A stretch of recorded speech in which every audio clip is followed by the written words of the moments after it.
ebizannyo era birimu ng'emizannyo gya Uganda olaba kiki kyegikyabulamu okugifuula egy'omutindo? Neyanziza omukisa guno gumpeebeddwa okuba nti nzijjawo okubeerawo ku tonamenti eno ey'omupiira nga academies z'omu kitundu kino zizannya ku age categories ez'enjawulo. Ekibuuzo ky'obuuzizza obuzibu bwe tulina nga Uganda, actually si Uganda yokka naye ensi za Africa zonna mu nsiike y'ebyemizannyo nti obuzibu buli ku facilities muwaso ebisaawe ebyo facilities ebintu ebyokukozesa nti kati mu Uganda for example ojja kwesanga nga tulina ebisaawe bitono kati for example nga mu Kampala wano ebisaawe bisinga obungi babijjeewo bizimbiddwamu za arcade zimbiddwamu ebintu ebyenjawulo zi factories so nekiba nti kyongera okuttatana ebitone nti omwana yandibadde afuna omukisa okwekisasayizinga ekitone kyalina aba talina wakukolaki wakukyekisasayizingira. Mpozi bwe tuvaako ku ekyo ekirala kijja kuba okutendekebwa kusomesebwa okw'abatendesi nti abatendesi baffe wano lokale tebafuna kutendekebwa kulungi. Olaba kati okuzimba ebitone nga bino eby'abaana kyetaagisa obukugu bw'amaanyi nnyo nga bw'otendeka national team for example Uganda Cranes si bw'otendeka academy bintu byanjawulo nnyo. So kyetaagisa okuba nti oba government oba federation evaayo nnyo okulaba nga esomesa ba youth coaches abatendeka youth football. Nsuubira nti bwe tukola ekyo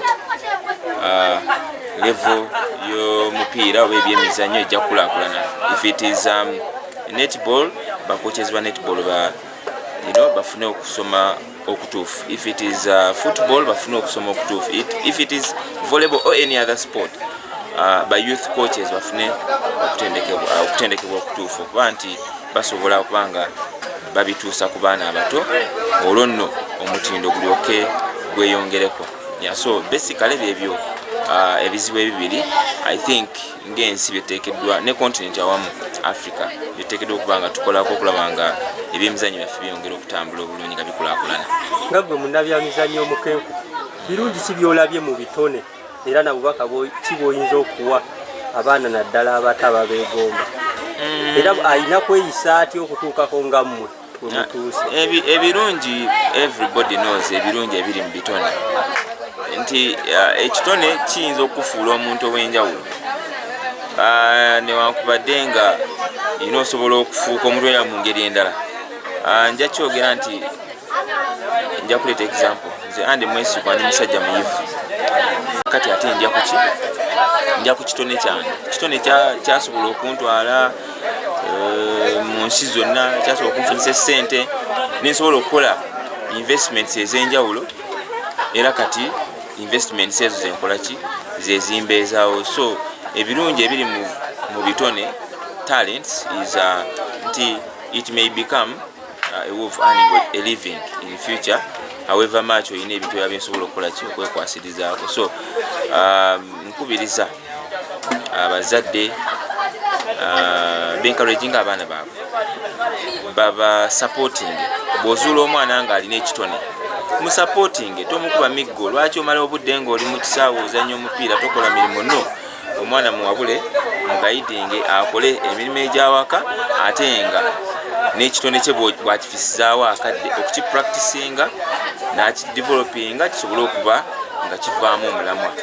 So ate n'abaana abato of course ebyemizannyo bikolebwa abaana bato n'abavubuka bakyali energetic. So bw'obanga ozuuliddwa nti olina ekitone, it is high time ekitone kyotandike naawe okukifaako okifisiza obudde because owulira eri olugero lugamba nti practice makes perfect. Tujookomye okupracticinga buli lunaku gyokoma okubanguka n'ovaamu omulamwa. So bagufisiza obudde n'ekisembayo ebyemizannyo nga bikolebwa abaana abato bikolebwa ba youths. Kitegeeza ki nti abaana ba youths abaana basoma. So ekintu ekikulu ddala omwana omuto yenna ng'okyali mwana muto making sure nti osoma. Ebyemizannyo bino bikolebwa mu masomero.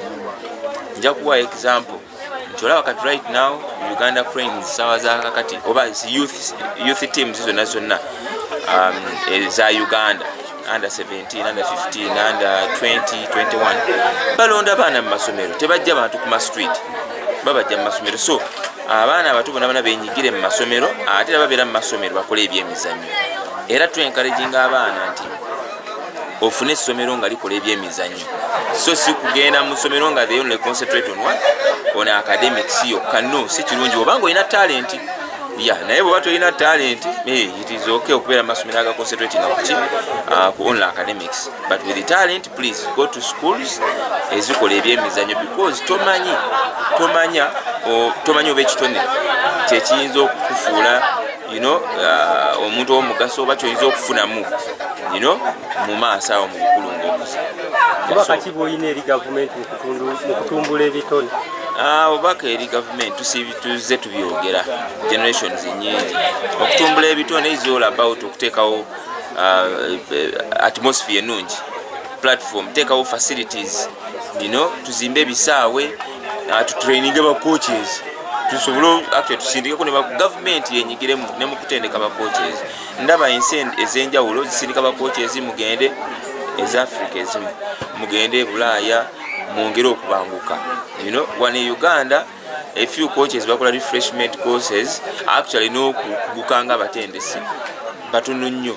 So government eveeyo ekola omulimu ogwo nga yeyambisa ne federation. I think ewe support federation make sure nti abatendesi basoma ne government yenyine okuteekawo ebisaawe efiseewo akasente ak'okuzimba ebisaawe by'omupiira n'ebisaawe by'ebyemizannyo ebirala. So awo otujja okulakulana ebyemizannyo. Abaana olinako bogenda okuyambako? Already maze okwidentifyinga abaana abamu under 10, under 12 ne under 14 zenaakalabako sofa. Mpikinzeemu abaana nga 5 ku 6. Abaana abo maze okwogerako ne bakochezi baabwe, nja kuba nkola forum. Mukimanyi bulungi nnyo nti nina essomero lya secondary ate era nina n'akademi ey'omupiira accommodating abaana ab'emyaka egya wansi, that is in holidays. Essomero lyange bayita Anne Mwesigwa Comprehensive High School, akademi yange bagiyita Anne Mwesigwa Soccer Academy. So akademi ejja kuba ekwatagana ne zino academies eziri wano. Abaana be twa-identifyinze twongere okubabangula, twongere okubakolako forum. Omwana bw'aba ng'abadde